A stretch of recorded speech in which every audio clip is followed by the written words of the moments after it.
In a world where more than 8 out of 10 new vehicles sold is a crossover or an SUV or a pickup truck, it's nice to know there's still sports cars, including this one, the BMW Z4. This is the 2023 version. I'm looking forward to driving it today on Family Wheels.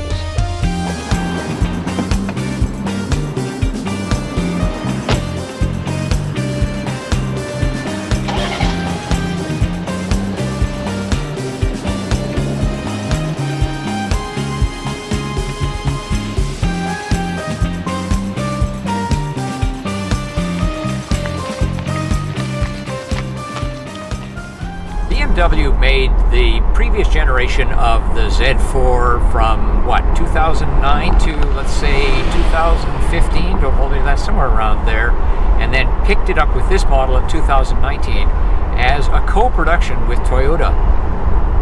And I think that partnership is the reason we have this car at all. They shared costs. The Toyota, I've driven both versions of it, the 2-liter and the 3-liter. Excellent car, very different in looks. Underneath, it's all BMW. It's as German as a plate of Weisswurst and sauerkraut and boiled potatoes. That's not a bad thing. So good on you, BMW and Toyota. The 2023 BMW Z4 is a slight refresh. We have a trim package. Body panels are the same, but there's a nice touch with the black trim panels, the front and the rear, so there's that.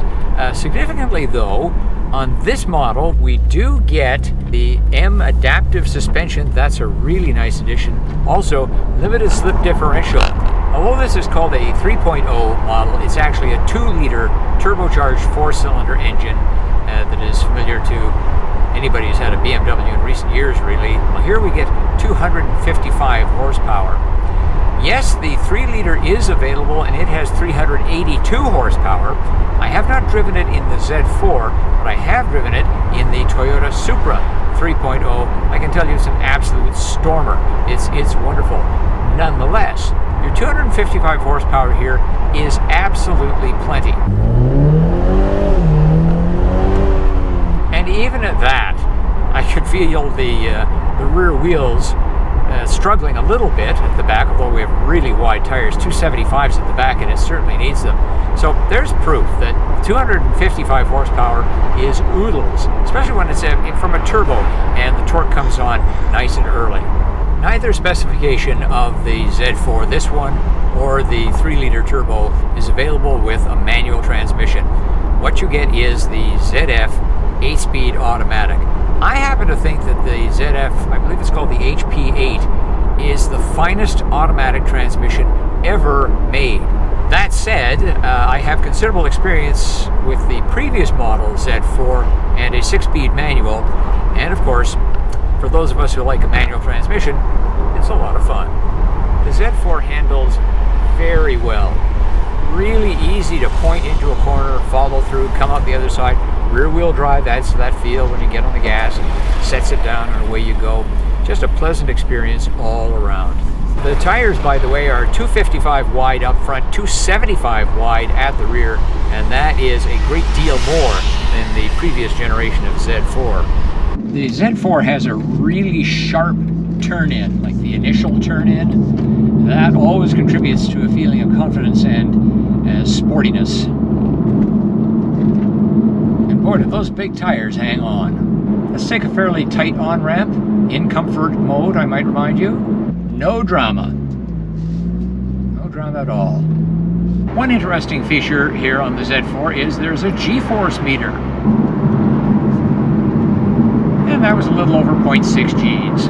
With the cloth power activated top here, we don't lose any space in the trunk. That's important. The trunk only has 10 cubic feet of space. I find that excellent for, say, even a week's vacation somewhere with you and a companion. On the previous Z4, it was a retractable hardtop, and it stole a fair bit of space from the trunk.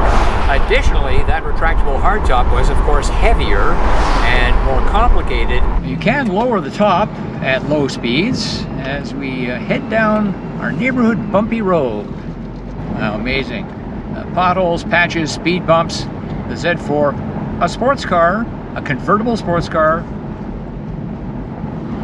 takes them all in stride. One thing that the Z4 driver does have to get used to is at low speeds, the brakes can feel a touch grabby. As bothersome as I find the lack of quarter visibility, there are of course sensors galore in this car, all kinds of safety systems, and you can rely on those when you have to change lanes. Anyone who's ever shopped for a German luxury automobile knows there will be sizable upcharges for desirable features, and the Z4 keeps with that strategy. This gorgeous upholstery is Vernasca leather in magma red, actually more orange than red, and despite its loudness, complements the skyscraper gray metallic exterior. Both are extra cost items. In fact, only white paint and black interior come standard. Buyers also pay more to have adaptive cruise control, head-up display, Harman Kardon sound, wireless charging, lumbar adjustment, and parking assist, among other niceties. The vehicle also has voice command features. Hello BMW, turn on air conditioning. I've activated the air conditioning. Set the temperature to 18 degrees. All right, I'm setting the temperature on the driver's side to 18 degrees Celsius. I mention it in context of the AC because there isn't a simple button on here to simply press air conditioning on or off. It's a two-step process, which is kind of an annoyance. To do it manually, I press this button, menu AC, and then I press on the screen or through the control wheel, AC. Car's parking itself, we hope.